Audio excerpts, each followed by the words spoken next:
बिस्मिल्लाहिर्रहमानिर्रहीम। Dear students, अस्सलाम वालेकुम। प्रीवियस लेक्चर में आपने नल सेट और ऑलमोस्ट एवरीवेयर पढ़ा और फिर उसी लिहाज से आपने रिमान इंटीग्रेबिलिटी जो है क्राइटेरियन उसको भी पढ़ा था कि फ़ंक्शन जो है वो रिमान इंटीग्रेबल कब होगा। एक बाउंडेड फंक्शन, बाउंडेडनेस जो थी वो नेसेसरी थी कि if and only if the set of discontinuities of that function was a null set. और नल सेट जो था वो ऐसा था कि अगर आप इसको यूनियन ऑफ ओपन इंटरवल्स के साथ कवर करें तो उनकी लेंस का सम जो है उसको ऑर्बिटरीली स्मॉल बनाया जा सके, लेस देन एप्सिलॉन बनाया जा सके उनकी लेंस के सम को। मींस उनकी लेंस का सम जो है वो ज़ीरो हो। In other words, something which is less then every epsilon greater than zero, ऐसा रियल नंबर क्या होता है? इट्सल्फ ज़ीरो होता है। तो इस तरह का सेट जो होता है उसको नल सेट कहेंगे। जैसे आपके पास उस दिन आपने प्रीवियस लेक्चर में देखा होगा, आपके पास set of natural numbers, integers, even rational numbers, ये सारे जो थे ये नल सेट थे। फाइनाइट सेट्स जो होते हैं वो नल सेट, ये आपके पास काउंटेबल। तो एक और इंटरेस्टिंग चीज़ यहाँ पे कि अनकाउंटेबल सेट्स जो हैं वो भी नल सेट हो सकते हैं। उसकी एग्जांपल जो है वो आपने याद रखनी है। कैंटर सेट जो है, किसी लेक्चर में शायद मैंने आपको थोड़ा सा उसका आइडिया भी दिया हो, दूसरे या तीसरे लेक्चर में। तो इस लिहाज से इसको याद रखना है कि कैंटर सेट जो है एक अनकाउंटेबल सेट है और इसके साथ साथ वो नल सेट भी है। आज हम उससे आगे स्टडी करते हैं।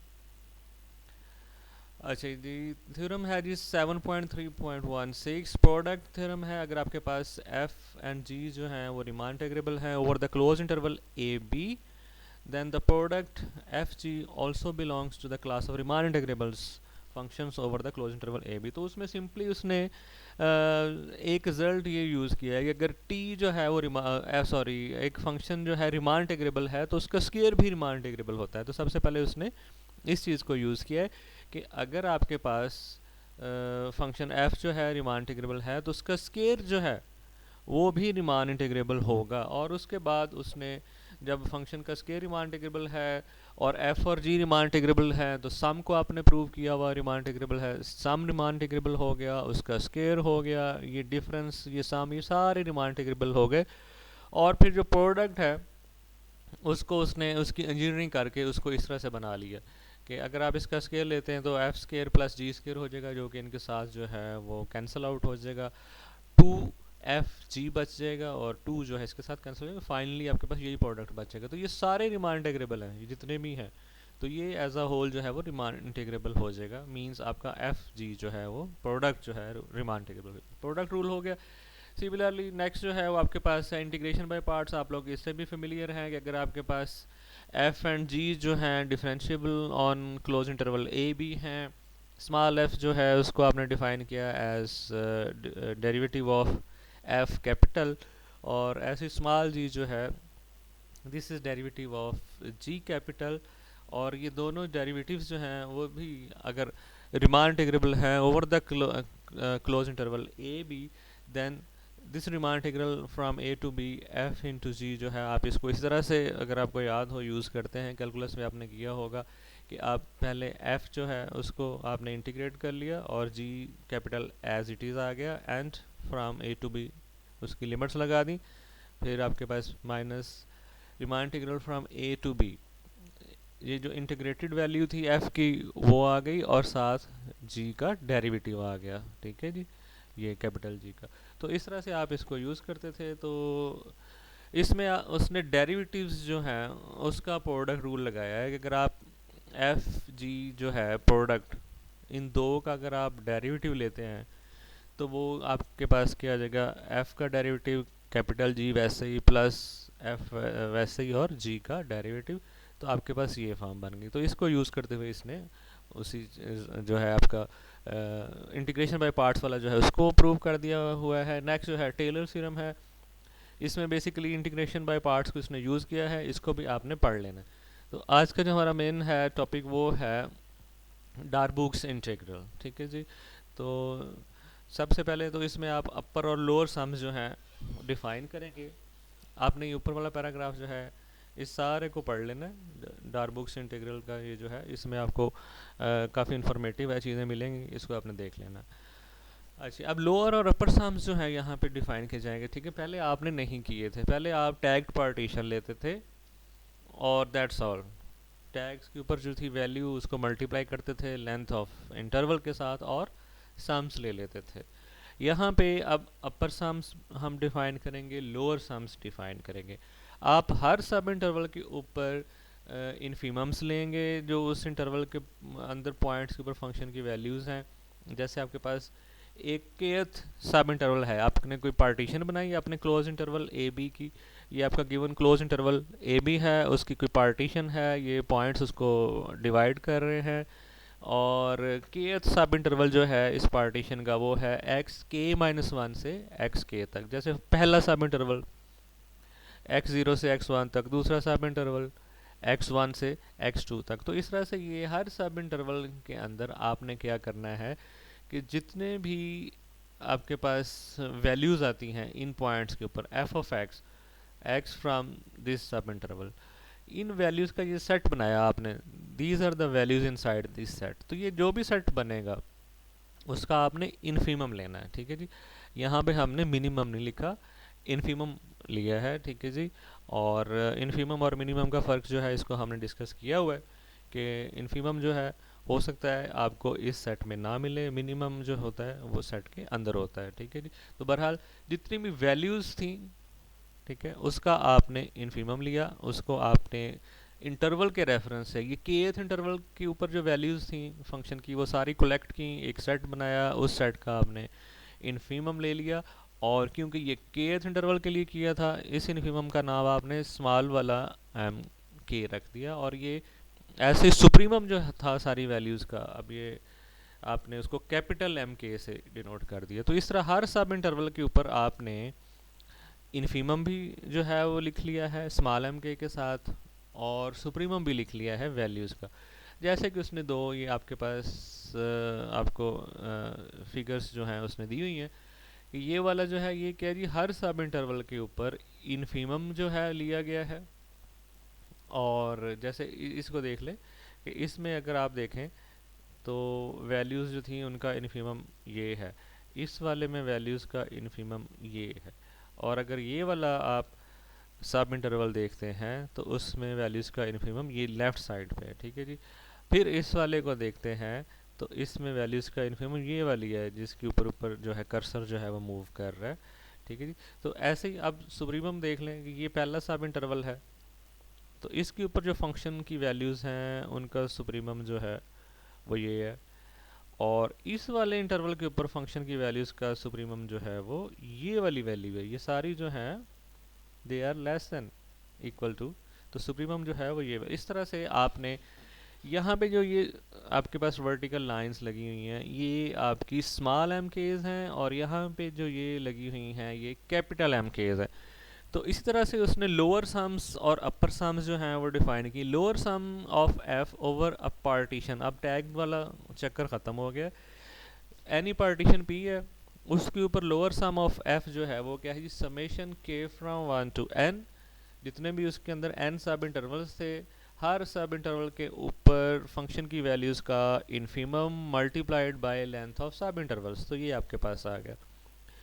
ऐसे आपके पास अपर सम क्या होगा जी, यू एफ पी जो है किसी भी पार्टीशन के ऊपर एफ का अपर सम क्या है, समेशन के फ्रॉम वन टू एन हर सब इंटरवल के ऊपर फंक्शंस की वैल्यू का supremum into length of the sub intervals और फिर उनका सम। तो इस तरह से आपने लोअर सम और अपर सम जो है वो बना दी है। और जैसा कि आप देख सकते हैं कि अगर लोअर सम और अपर सम में रिलेशनशिप देखना हो तो lower sum is always less than equal to upper sum, ठीक है जी। ये आपका अपर सम है, ये आपकी इस जो है कर्व इससे ऊपर तक है आपके पास अगर देखें, और ये इससे नीचे नीचे। तो इनका आपस का रिलेशनशिप भी यहाँ से याद आपने रखना है कि एल एफ पी जो है this is less than equal to U F P, ठीक है जी। इक्वालिटी की कंडीशन इसलिए साथ है कि हो सकता है बाज़ दफ़ा आपके पास जो है कोई ऐसा फंक्शन हो जैसे कोई कांस्टेंट फंक्शन कह ले, ठीक है, कांस्टेंट फंक्शन आ गया तो फिर लोअर सम्स और अपर सम जो है वो बराबर भी हो सकते हैं। तो इसलिए एल एफ पी जो है equal to U F P भी हो सकता है। तो इन जनरल इनके बिटवीन जो है रिलेशनशिप क्या है, L F P is less than और equal to U F P, ठीक है। स्ट्रिक्ट इनक्वालिटी आपको नज़र आ रही है और इक्वालिटी की गुंजाइश भी मौजूद होती है अगर आप किसी कांस्टेंट फंक्शन की बात कर रहे हो, ठीक है। तो ये रिलेशनशिप आपने, तो इस तरह से आपके पास लोअर और अपर सम्स आ गए जी, ठीक है जी। तो यहाँ पे जैसे उसने नीचे एक पैराग्राफ लिखा हुआ, इसको भी पढ़ लेते हैं। If F is a positive function the lower sum can be interpreted as the area of the union of rectangles with base this and heights small M K. तो ये आपके पास है लोअर सम जो है कि इन रेक्टेंगल्स के areas का सम है, और जो अपर सम है वो बेस तो वही है जो इसकी बेसिस थी, लेकिन उनकी जो हाइट्स हैं वो कैपिटल एम केज हैं, इनकी हाइट्स जो हैं वो स्मॉल एम केज हैं। तो इस तरह से ये दो सम्स जो हैं उसने बना दिए, ठीक है जी। ओके जी, नेक्स्ट जो है आपके पास इसी में ज्योमेट्रिकली उसने वो बात भी कर दी है। Geometric interpretation suggest that for a given partition the lower some is less than और equal to the upper sum, ठीक है जी। उसको अब वो शायद वो शो भी करेगा। If F from some closed interval I to R is bounded and P is any partition boundedness ज़रूरी है, इसलिए आपके पास स्मॉल एम केस और कैपिटल एम केस जो हैं एग्जिस्ट करेंगे, अदरवाइज जो है उनकी गारंटी नहीं है, ठीक है जी। Let f is defined from a closed interval I to R is bounded and P is any partition of I, then lower sum is less than equal to upper sum। इसमें आपने partition बना ली आपके पास, और उसके बाद हर जो सब interval है उसके ऊपर आपको हमेशा पता है कि सुप्रीमम और इन्फीमम के बिटवीन रिलेशनशिप ये होता है कि infimum is always less than equal to supremum, ठीक है जी। ये इनका एक नेचुरल रिलेशनशिप है। Small M K is less than equal to capital M K for all K from 1 to n and length of intervals are simply greater than 0, ठीक है। ये जो सब इंटरवल्स हैं इनकी लेंथ ग्रेटर देन 0 है।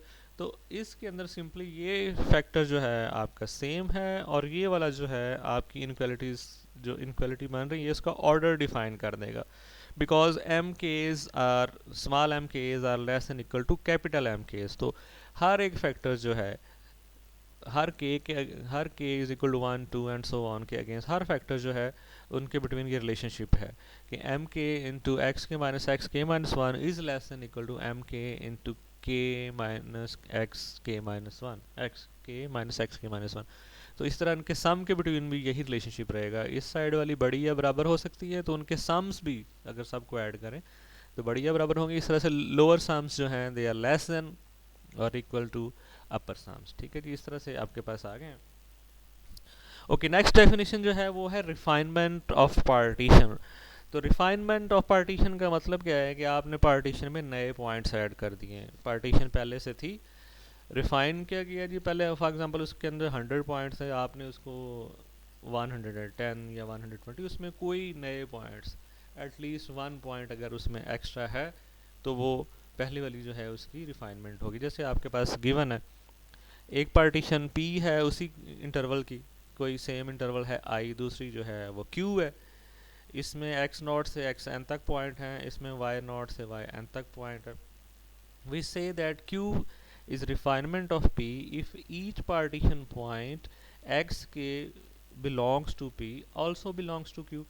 ये सारे का सारा set as it is Q का सबसेट है and Q has something more. तो फिर आपके पास जो Q है वो रिफाइनमेंट बन जाएगी P की, also belongs to Q, that is P is contained in Q। A refinement Q of a partition P can be obtained, अब वो किस तरह से obtain करनी है, by adjoining a finite number of points in P। P के अंदर ही नए जो है finite number of points जो है adjoin कर देते हैं, ठीक है जी। और इसमें होगा क्या कि सब इंटरवल्स जो हैं, ज़ाहिर है आपके ये पार्टीशन पॉइंट्स ऑलरेडी हैं, जो नए पार्टीशन पॉइंट्स आएंगे वो क्या करेंगे, इन्हीं में से किसी सब इंटरवल को वो फर्दर जो है स्प्लिट करेंगे। जैसे यहाँ पे लिखा हुआ है कि फॉर एग्जांपल ये आपको के सब इंटरवल था पार्टीशन P के अंदर, तो it will be union of some more sub intervals according to the partition Q। पुराने सब इंटरवल जो हैं वो हो सकते हैं मज़ीद जो है वो ब्रेक हो जाएँ नई पार्टीशन के लिहाज से, तो नए सब इंटरवल जो है उनका यूनियन हो जाएगा। तो आपने इस आइडिया को याद रखना है। रिफाइनमेंट का मतलब क्या है कि पहले वाले सब इंटरवल्स जो थे वो या तो एज इट इज़ अवेलेबल हैं, या अब वो फर्दर जो है वो ब्रेक हो गए हैं और कुछ और सब इंटरवल्स के यूनियन के तौर पे लिखे गए हैं। पुराने partition points as it is हैं और नए जो हैं वो भी उसमें आपने ऐड कर लिए हैं, ठीक है जी। तो ये था। उसके बाद नेक्स्ट जो है लेमा है 7.4.2, if f from I to R is bounded, if P is a partition of I and Q is the refinement of P। अच्छा जी, अब पार्टीशन को रिफाइन करने से क्या होगा, ठीक है जी। तो अगर उसी आप ज्योमेट्रिक जो है पिक्चर उसको देखते हैं, तो फॉर एग्जांपल आपने यहाँ पे पॉइंट ऐड किया या आपने यहाँ पे ऐड किया, तो ये जो आपका इसमें डिफरेंस था ये कम हो जाएगा, ठीक है। कि एरिया अंडर द कर्व और सम ऑफ एरियाज ऑफ रेक्टेंगल्स में डिफरेंस जो है नए पार्टीशन बनाने से ये आपका जो है डिफरेंस कम हो जाएगा। तो इसका मतलब क्या है कि लोअर सम पहले से बड़ा हो जाएगा। ऐसे अगर इसमें आप नए पार्टीशन पॉइंट्स ऐड करते हैं तो यहाँ पे क्या होगा कि जैसे ये एक्स्ट्रा मेजर हो रहा था ये ख़त्म हो जाएगा, यहाँ पे अगर होता है तो ये ख़त्म हो जाएगा। तो नए पार्टीशन पॉइंट आने से यहाँ पे जो अपर सम्स हैं उसके अंदर जो आप एक्स्ट्रा मेजर कर रहे थे वो ख़त्म हो जाएगा। तो अपर सम्स जो हैं वो अब कम हो जाएंगे रिफाइनमेंट की वजह से, और लोअर सम्स जो हैं वो बढ़ जाएंगे। एक्चुअली वो दोनों जो है रियल वैल्यू जो है उसकी उसके क्लोज हो रहे हैं, तो इसलिए उनका डिफरेंस जो है आप जो लेस मेजर कर रहे थे वो कम हो गया और जो एक्स्ट्रा मेजर कर रहे थे वो कम हो गया। तो रिफाइनमेंट के बाद जो है वो लोअर सम जो है वो ग्रेटर होगा और जो अपर सम है वो लेस होगा, ठीक है। तो ये यहाँ पे आपके पास यही सिचुएशन है कि आपके पास Q जो है वो रिफाइनमेंट है। अगर रिफाइनमेंट के ऊपर आप सम्स फाइंड आउट करते हैं, लोअर सम्स के बिटवीन ये वाला ऑर्डर होगा, they are less than equal to the lower sums with respect to refined partition, और अपर सम्स जो है with respect to refined partition they will be less than equal to.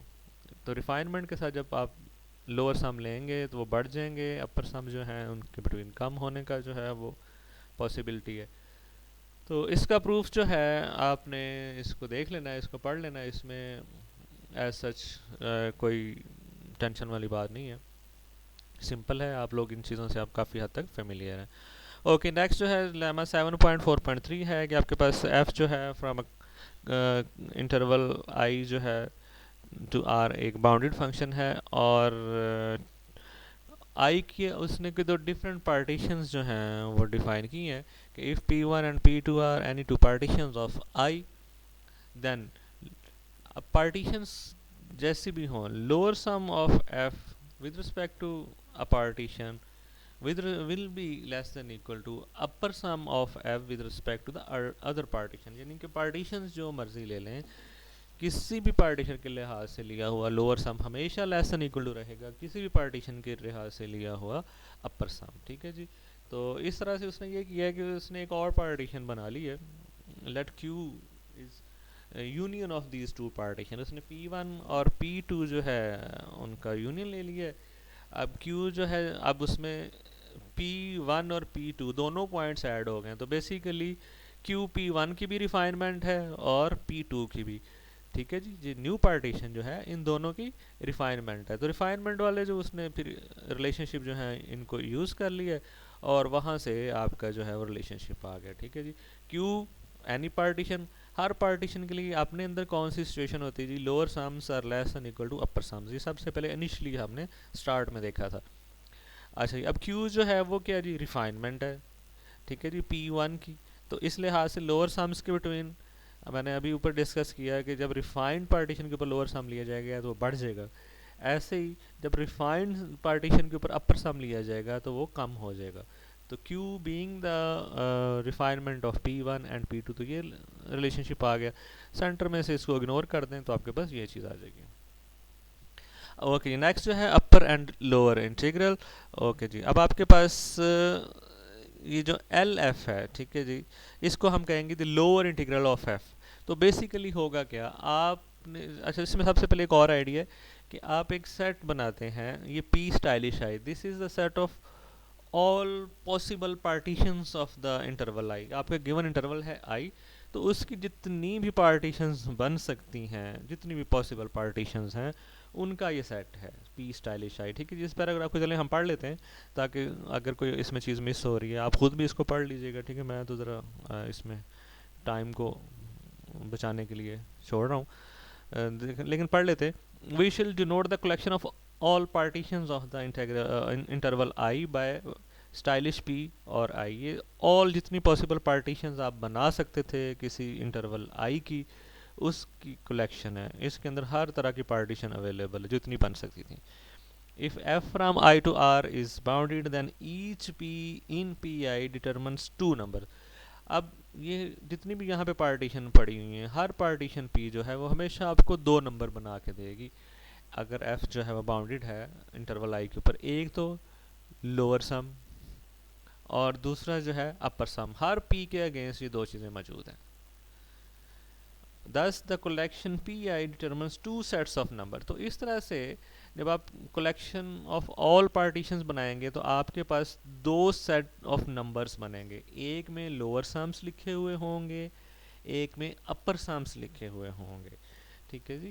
तो two sets of numbers, the set of lower sums for p from the class pi and the set of upper sums for p from the class pi। ठीक है जी। तो यहाँ से अब ये दो सेट ऑफ नंबर्स जब आ गए, हर सम जो है वो एक रियल नंबर है, लोअर सम हो या अपर सम हो।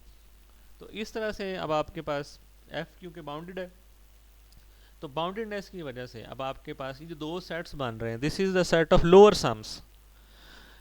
इट मीन्स दैट आपके पास जितनी पॉसिबल पार्टीशंस बन रही थी आपके इंटरवल आई की, हर पार्टीशन के अगेंस्ट आपने एफ का एक लोअर सम निकाला। Lower sum, lower sum, lower sum and so on, partition change करते जा रहे हैं। हर पार्टीशन के लिहाज से अब लोअर सम जो है चेंज करते जा रहे हैं, नया आता जाएगा एक रियल नंबर के तौर पे। ठीक है जी। तो इस तरह ये पूरा set of all possible lower sums बन गया जी, जितनी भी पार्टीशंस के लिहाज से। मतलब आपने क्या करना, लोअर सम्स जितने भी थे उनका आपने सुप्रीमम ले लेना है। तो ये जो सुप्रीमम होगा, all possible lower sums with respect to all possible partitions जो है, इस सेट का सुप्रीमम जो है, इसको आप कहते हैं lower integral of F on आई। ऐसे ही अपर इंटीग्रल क्या होगा, आप अपनी जितनी भी पार्टीशंस बन सकती हैं उस पूरी कलेक्शन के अंदर जितनी भी पार्टीशन मौजूद हैं, हर पार्टीशन p के लिहाज से अपर सम बनाएं, सारों को एज अ रियल नंबर एक जगह कलेक्ट करें, इस सेट का इन्फीमम ले लें, अपर सम्स का इन्फीमम। तो that will B upper integral of f on i। ठीक है जी। जैसे आपके पास यहाँ था, आप पार्टीशन चेंज करते जाएं, जितनी भी पॉसिबल पार्टीशंस आपके इंटरवल की बन सकती हैं, अकॉर्डिंगली आप लोअर सम्स जो है निकालते जाएं, और फिर उनमें से जो सबसे बड़ा लोअर सम होगा वो very close to this curve होगा, जो सबसे बड़ा लोअर सम होगा। तो इसीलिए लोअर सम्स जो हैं उनका supremum, all possible lower sums का सुप्रीमम। ऐसे यहाँ पे आपने क्या करना है, अपर सम्स लेते जाना है, पार्टीशन जो है नई नई बनती जा रही, और जैसे जैसे नई पार्टीशन आती जाएंगी, रिफाइनमेंट्स आती जाएंगी, ये जो आप एक्स्ट्रा मेजरमेंट्स ले रहे हैं ये कम होती जाएंगी, और फिर जो स्मॉलेस्ट पॉसिबल, जिसको आप इन्फीमम के तौर पे आपने लिखा हुआ है कि जितने भी अपर सम्स हैं उनका इन्फीमम जो होगा it will be closest to this curve. ठीक है जी। तो वो होगा आपका upper integral of F over I. ऐसे ही यहाँ से लोअर सम्स का जो सुप्रीमम होगा वो होगा lower integral of F on आई। तो ये आपके पास दो डेफिनेशंस हैं, इनको आपने अपर और लोअर इंटीग्रल को जो है वो याद रखना है। मेरे ख्याल में यही थी। Okay, since f is bounded we are assured of the existence of the numbers. अब इसमें ये है कि क्योंकि f बाउंडेड है तो इस वजह से ये आपके पास जो नंबर्स हैं, ये f of x from the interval i, उसका इन्फीमम जो है ये आपके पास मौजूद होगा। ऐसे ही आपके पास उसका सुप्रीमम जो है वो भी मौजूद होगा। ठीक है जी। तो इस वजह से, इसकी बाउंडेडनेस की वजह से आपके पास ये दोनों नंबर्स जो हैं हमेशा अवेलेबल होंगे। आपके पास सुप्रीमम भी उसका अवेलेबल होगा और उसका इन्फीमम जो है वो भी आपके पास अवेलेबल होगा। ओके जी। और फॉर एनी पी जो पार्टीशन है from the collection of all partitions, अगर आप यहाँ पे जो आपका फंक्शन है उसकी पूरे इंटरवल के ऊपर जो है मिनिमम पॉसिबल वैल्यू जो है इन्फीमम जो है उसको लगाएं और उसके साथ होल इंटरवल की लेंथ जो है वो उससे मल्टीप्लाई करें, तो it will be less than equal to the lower sum. आपने हर जगह, पहले था हर इंटरवल के हिसाब से आपने इसमें लगाए हुए थे इसके अंदर उसकी जो है सॉरी, इसके अंदर अगर आप ऊपर डेफिनेशन में देखते हैं, ये डेफिनेशन, ठीक है जी। ये क्या थे, हर इंटरवल के लिहाज से जो है आपने इन्फीमम्स लगाए हुए थे। ये एम के एस जो थे ये हर सब इंटरवल जो था उसके लिहाज से उसके इन्फीमम से। अब आपने क्या किया, पूरा फंक्शन इंटरवल जो भी है आपका ए से बी, उसके ऊपर उसकी ए की वैल्यू जो है जो सबसे इन्फीमम है, पहले जो था वो हर इंटरवल के ऊपर इन्फीमम लिया हुआ था, अब किया थ्रू आउट इन्फीमम। तो ऑफ कोर्स ये जो आपने हर इंटरवल के ऊपर अलग से इन्फीमम्स लिए हुए हैं, इनमें जो ओवरऑल इन्फीमम है उससे बड़े भी नंबर होंगे। तो इस वजह से ये वाला सम जो है, अगर आप ओवरऑल जो है एक ही इन्फीमम लगा के हर जगह सबसे छोटा उसको कॉमन निकाल लें, ठीक है जी, और साथ इंटरवल की लेंथ लगा दें, तो that will be which is written there M I into B minus A, it will be less than equal to this. इसी तरह आपने हर सब इंटरवल के ऊपर अलग अलग सुप्रीमम लिए हुए थे, और अगर आप एक ओवर ऑल सुप्रीमम ले लें पूरे इंटरवल के ऊपर फंक्शन का, और उसको वहाँ पे जैसे उसने कैपिटल एम आई कहा हुआ है, तो वो इन सारे सुप्रीमम से बड़ा होगा। तो जब आप इस तरफ एक ही बार उसको एम लिख के, एम आई जो भी उसने लिखा होगा वहाँ पे, और साथ इंटरवल की लेंथ लगा देंगे, तो it will be less than equal to U F P. तो यही यहाँ पे कहीं हम पढ़ रहे थे, तो उसको देखते हैं कहाँ है ये कि आपके पास ये जो एम आई है into B minus A, this is less than equal to for any partition P, ये लोअर सम्स जो हैं उनसे लेस होगा, और फॉर एनी पार्टीशन पी आपके पास ये अगर फंक्शन की ऑन द होल इंटरवल अगर सुप्रीमम है, तो ये वाला प्रोडक्ट जो है होल सुप्रीमम और साथ इंटरवल की लेंथ ये ग्रेटर होगा एनी अपर सम। तो ये वाला आपके पास रिलेशनशिप आपके पास आ गया। तो इट मीन्स दैट कि अब आपके पास रिलेशनशिप यही है, और for every possible lower sum यही रिलेशनशिप है। तो अगर हमेशा यही रिलेशनशिप है और इनका आप जो है अब सुप्रीमम लेते हैं, तो it will be in this order, M I into B minus A will less than equal to L F. ऐसे ही फॉर एवरी पार्टीशन पी यहाँ पे ये रिलेशनशिप है कि upper sums are less than equal to this, और अगर आप इसका इन्फीमम लेंगे तो दोबारा से यही रिलेशनशिप आपके पास आ जाएगा, ठीक है जी। तो ये आपके पास आपने दो इनक्वालिटीज़ जो हैं इनको देख लेना है। ओके, नेक्स्ट जो है आपके पास थ्योरम 7.4.5 है, इसको देखते हैं। आई जो है ए बी कोई क्लोज इंटरवल है, F from I to R एक बाउंडेड फंक्शन है, then the lower integral L F and upper integral U F of F on I exist, and moreover they have this order, कि उनके between relationship जो है वो ये है कि अगर आपका फंक्शन बाउंडेड है किसी क्लोज इंटरवल आई के ऊपर, और देन उसका लोअर जो आपके पास इंटीग्रल है और अपर इंटीग्रल जो है वो हमेशा एग्जिस्ट करेंगे, बेसिकली एग्जिस्टेंट है, और बाकी तो चीज़ आपने ऊपर देख ही ली है कि L F is less than equal to U F. तो इसको अब हम देखते हैं। अच्छा जी, if P1 and P2 are any partitions of I, इस लेमा को देख लेना है आपने, इसको ऊपर लिखा होगा कि लोअर सम्स हमेशा फ्री ऑफ पार्टीशन, पार्टीशन किसी भी तरह की हो, ठीक है, आप उसको दोबारा से स्टेटमेंट को देख लीजिएगा, इसको हमने अभी अभी ही डिस्कस किया है कि पार्टीशंस कोई भी लें, हर पार्टीशन के लिहाज से जो लोअर सम है वो किसी भी पार्टीशन के लिहाज से अपर सम, चाहे यहाँ पे P1 और P1 भी कर दें, फिर भी लोअर सम हमेशा छोटा रहेगा, अपर सम जो है वो हमेशा ग्रेटर देन इक्वल टू रहेगा, और पार्टीशंस कोई भी हो जाए, ठीक है जी। Therefore the number U F P two is an upper bound, तो इस लिहाज से ये जो है ये ऑल लोअर सम्स जो हैं उनकी अपर बाउंड होगा। U F P two is an upper bound for the set L F P for all P's, जितनी भी पार्टीशंस बना सकते हैं उनके जितने भी लोअर सम्स हैं ये उसकी अपर बाउंड होगी, ठीक है जी।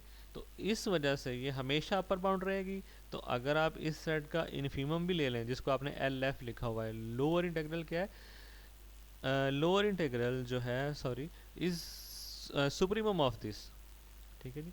तो अब ये सेट की हर एंट्री जो है हमेशा less than equal to this है, जैसे कि आपके पास लिखा हुआ है, इस सेट के हर मेंबर के ऊपर ये वाली बाउंड लगती। तो अगर इनकी आप सुप्रीमम भी ले लें तो it will be less than equal to U F P two, it will be in this order, ठीक है जी। तो इसका मतलब क्या हो गया कि लोअर सम जो है वो हमेशा, जो लोअर इंटीग्रल सॉरी, हमेशा less than equal to upper sum with respect to any partition हो गया। अब P2 जो है कोई भी हो सकती है इसमें, यानी कि 2 जो है कोई ख़ास स्पेसिफाई नहीं करा किसी क्लास को, वैसे आपने एक इंडेक्स लिया है। तो since P2 is an arbitrary partition of I, then LF is a lower bound for the, अच्छा अब दोबारा से LF जो है वो लोअर बाउंड होगी, यहाँ पे कोई भी अपर सम बनाया जाएगा तो ये उसकी लोअर बाउंड होगी। तो अगर आप अपर सम्स जो हैं with respect to all partitions, this is the class of all possible partition, अगर अपर सम्स लेते हैं तो अब आपके पास ये हमेशा जो है, अगर इनका आप इन्फीमम भी ले लें तो ये उसकी लोअर बाउंड रहेगा। L F will be less than equal to infimum of all collection of all upper sums. तो L F is less than equal to U F, lower जो इंटीग्रल है वो less than equal to U F हो गया, जो आपका upper integral है। Next जो है वो डेफिनेशन है डार्बोग्स इंटीग्रल की। तो चलें इसको भी मैं यहाँ से पढ़ देता हूँ, खुद भी पढ़ लीजिएगा अगर मैं कोई चीज़ में स्किप कर जाऊँ तो।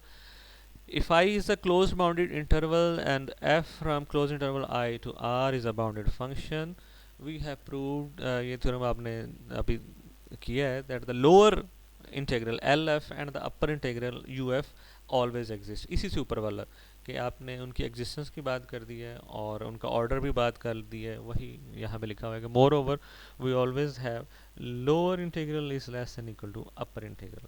However, it is possible that we might have strictly less, equality की गुंजाइश भी है, लेकिन अगर स्ट्रिक्टली लेस भी हो जाए, वो उसके एग्जांपल भी बाद में हम देखेंगे। और ये भी हो सकता है कि there is a large class जिनके लिए आपके पास स्ट्रिक्ट इक्वलिटी है, स्ट्रिक्ट इक्वलिटी, यानी कि ये वाली पॉसिबिलिटी लेस वाली बिल्कुल नहीं है। तो ये अगर आपके पास लोअर इंटीग्रल्स और अपर इंटीग्रल्स जो हैं वो इक्वल आ जाए तो फिर हम कहते हैं जी फंक्शन जो है वो डार्बोग्स इंटीग्रेबल है। तो यही नेक्स्ट डेफिनेशन है। सबसे पहले तो हमने ये देखा कि अगर बाउंडेड फंक्शन है किसी इंटरवल के ऊपर तो उसके लोअर और अपर इंटीग्रल जो हैं वो एग्जिस्ट करेंगे, उनके बिटवीन ऑर्डर भी देख लिया कि L F is less than equal to U F. अब इसमें स्ट्रिक्टली लेस वाले भी हैं और एक क्लास ऐसी भी है जिसमें दोनों इक्वल भी हैं, लोअर इंटीग्रल्स और इक्वल इंटीग्रल्स। तो बेसिकली वही हमारे इंटरेस्ट की क्लास है, this is the class of Darboux's integrable function. ठीक है जी। तो डेफिनेशन 7.4.6 देखते हैं। Let I be a closed interval and f be a bounded function, then f is said to be Darboux integrable on interval I if lower integral of f is equal to upper integral of f. And in this case, this is known as Darboux integral. एक ही है, चाहे इसको कहें चाहे इसको कहें। In this case, the Darboux integral of f over I is defined to be the value। तो यही वैल्यू जो उनकी एक ही सेम वैल्यू है, इसी को आप कहते हैं Darboux's integral of f over I। ठीक है जी। ओके जी, नेक्स्ट इसको देख लीजिएगा, पढ़ लीजिएगा। नेक्स्ट एग्जांपल है, कांस्टेंट फंक्शन जो है वो डार्बोग्स इंटीग्रेबल है, बिल्कुल इसको आपने देख लेना है। और ये आपका वही थॉमे फंक्शन है। ठीक है जी, एच एक्स, मेरा तो ख्याल है वही थॉमे फंक्शन ही है शायद। चलें इसको भी आप पढ़ लीजिएगा। और उसके बाद एक ऐसा फंक्शन दिया हुआ है डिरिचले फंक्शन, ठीक है जी, कि वो जो है डार्बोग्स इंटीग्रेबल नहीं है। सी एग्जांपल कौन सी थी, अच्छा ये आपके पास थॉमे फंक्शन आ गया। ओके जी, ये आपका कांस्टेंट फंक्शन आ गया। और ये वही प्रीवियस फंक्शन आपने इसको ये पीस वाइज उसने डिफाइन किया हुआ था, इसमें एक जो थी वो डिसकंटिन्यूटी थी। तो ये एग्जांपल्स जो हैं आपने देख लेनी है। ठीक है जी। और चलें इसको आप जो है इतना ही रखें। ओके, जिसको आपने पढ़ना है समझना है, अब आप लोगों को इसमें कोई डिफ़िकल्टी नहीं होनी चाहिए। वही पैटर्न जो हम रीमान इंटीग्रल के लिए कर रहे थे मिलता जुलता ही है। तो इसको देख लीजिएगा, अगर कोई इसमें एग्जांपल्स वगैरह में या किसी में कोई ऐसी चीज़ हो जो लगता है कि आपने पहले नहीं पढ़ी नहीं है, तो उसको बेशक आप डिस्कस कर सकते हैं ताकि दूसरों को भी पता चले। ओके जी, अल्लाह हाफिज़।